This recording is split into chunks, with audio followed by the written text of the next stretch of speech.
At the turn of the 21st century, the New York Yankees were the best team not just in baseball, but in all of sports. During the 8 years spanning 1996 to 2003, the Bronx Bombers made an absurd 6 World Series appearances. Of those 6, they took home 4 rings, including a run from 98 to 2000, where they became one of only 4 teams in history to win 3 or more championships in a row. Since then, no Major League team has even won back-to-back World Series. One could say that the Yankees of the late 90s were the last true baseball dynasty. If there's one thing the Yankees are known for, it's money. More specifically, it's using that money to sign the biggest names in the sport. From Catfish to Reggie to Ricky, the Yanks have been notorious for enticing baseball superstars with their deep pockets, and the 1990s were no different.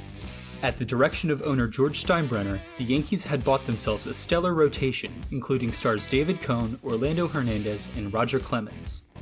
However, the real force behind New York's championship run did not stem from the free agent market.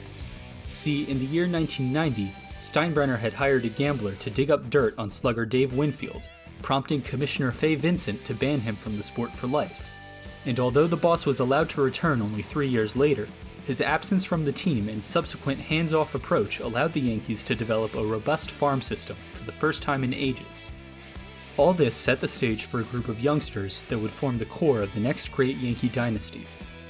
You may have heard of them: catcher Jorge Posada, lefty Andy Pettitte, righty Mariano Rivera, and some guy named Derek.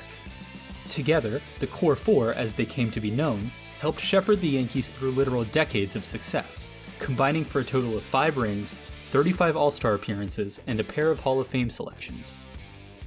But there's one player I haven't yet mentioned who was not only present throughout this era, but vital to the Yankees' dominance.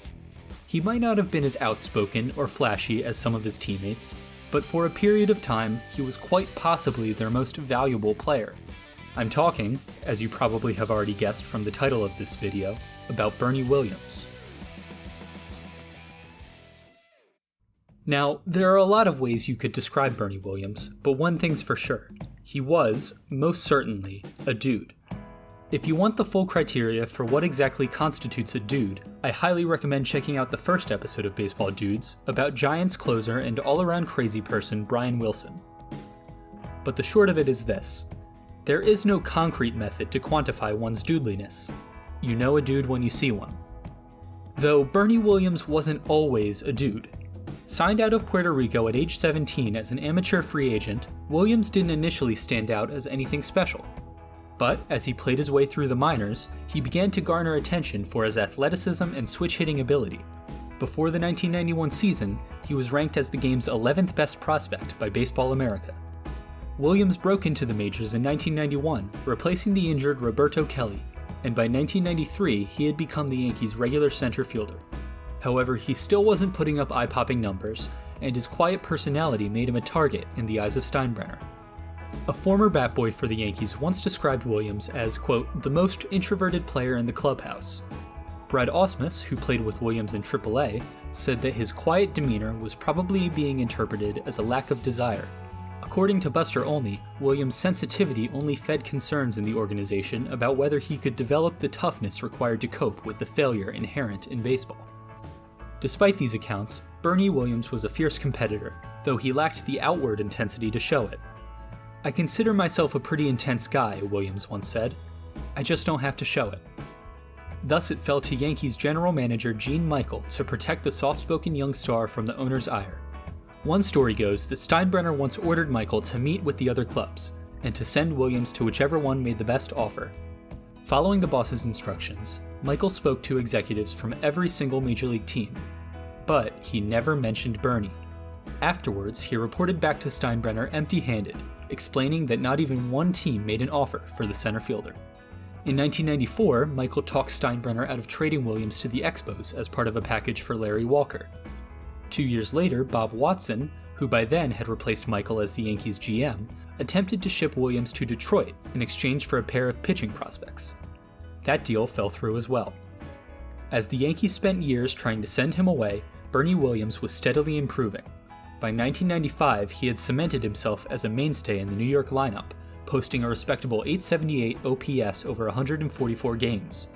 Still, when Watson took to the press in 1996 during ongoing extension negotiations, he disparaged Williams as, quote, a good player, but not a great player, saying that Williams' agent Scott Boras was asking for star money for a non-star player. In spite of this, by the time Williams hit free agency following the 1998 season, he was most definitely a star. The Yankees had just won their second World Series in 3 years, and Williams had been their most valuable player, leading the American League with a batting average of .339. He had played for the Yankees his whole career and wanted to stay with the club. Instead, the Yankees left Bernie in the dust, offering Albert Bell a 4-year, $52 million deal. Meanwhile, Williams received a $91 million offer from the Red Sox and a $100 million offer from the Diamondbacks. It appeared that his time in the Bronx was coming to a close. As for the Yankees, they couldn't be happier with their new outfielder. Albert Bell was everything Bernie was not: bold, combative, and a prodigious power hitter. But when Bell backed out of the deal at the last minute, instead signing with the Baltimore Orioles for 5 years, $65 million, a desperate Steinbrenner came crawling back to their shafted star, upping Bernie's offer to 7 years, $87 million. Williams gladly accepted, going on to win 2 more titles during his time in pinstripes. After the 2006 season, Williams hoped to return to the Yankees, even willing to accept a role as a pinch hitter and backup outfielder. However, the club refused to make him a major league offer, unceremoniously pushing him into retirement. In total, Williams had accrued over 2,300 hits during his 16-year career. He holds the all-time record for career postseason RBI and is second all-time in doubles, home runs, and runs scored. He ranks 5th all-time for hits by a Yankee, 3rd all-time in doubles, and 7th all-time in home runs and runs batted in. But Mr. Historian, I hear you saying, aren't most of these accomplishments simply the byproduct of Williams being a part of a team that made the playoffs on a far more consistent basis than any other team in recent memory? To which I say, please, Mr. Historian is my father. Call me baseball historian. Second of all, yes, many of those postseason records could be credited to the fact that Bernie Williams had far more opportunities than most other players, playing in the second most career playoff games of any player in baseball history, save Derek Jeter. So how then can we gauge Williams' value as a player? Well, one way is to look at his production during his peak years. During the period spanning 1996 to 2003, Bernie Williams led all Major League center fielders in batting average, on-base percentage, and hits. His 795 RBI were good for second, and he was 3rd and 5th in slugging and home runs, respectively. Williams is also one of only 4 players in history to rack up 2,000 hits with an 800 OPS as a center fielder. The other 3? Ken Griffey Jr., Joe DiMaggio, and Willie freaking Mays. But wait, there's more. From 1995 to 2002, Bernie Williams led the New York Yankees in wins above replacement, beating out superstar teammates like Andy Pettitte, Mariano Rivera, and Derek Jeter.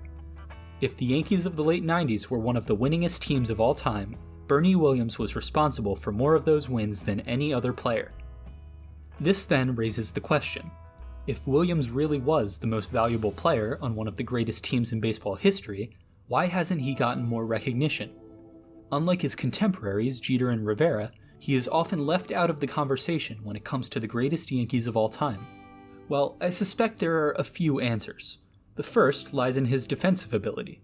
While he did collect 4 Gold Gloves, his advanced fielding stats leave much to be desired. His arm strength was also well below average, and despite his speed, he was a poor base runner. He averaged only 11 steals per 162 games, finishing his career with a 63% success rate. Ultimately, however, I'd say the main reason Bernie Williams is severely underappreciated comes down to the fact that he was never the very best in any one area of the game. Remember how he led the Yankees in wins above replacement during their championship run? Of those years, only once did he ever actually lead the team in WAR for a single season.